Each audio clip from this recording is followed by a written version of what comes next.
പരിപ്പടപ്പത്ത് വെച്ചിട്ടുണ്ട്, ഒന്ന് ശ്രദ്ധിച്ചോണേ കരിയാതെ. സിദ്ധു നീയിപ്പൊ ചേച്ചി നോക്കണ്ട, അത് ആവേക്ക് പോയി. കരിഞ്ഞിട്ട് നോക്കിക്കൂടായിരുന്നോ ചെയ്ത്? ഞാൻ ചെയ്യാം. വേണ്ട, മാമിക്ക് അങ്ങോട്ട്. കറി കരിഞ്ഞു പോയിട്ടുണ്ടെങ്കിൽ എടുത്ത് കളയണം. വരെ വരെ നിന്നെ കുറച്ച് ദേഷ്യം കൂടുന്നുണ്ടേ. ഇനി എന്തെങ്കിലും പ്രശ്നം ഉണ്ടാക്കിയോണ്ടല്ലോ ആരെങ്കിലും എന്തെങ്കിലും കൂട്ടത്തല്ലി കിടക്കും.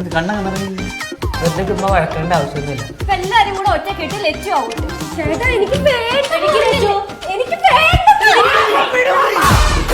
ഉപ്പും മുളകും ഇന്ന് രാത്രി 7 മണിക്ക് ഫ്ലവേഴ്സിൽ.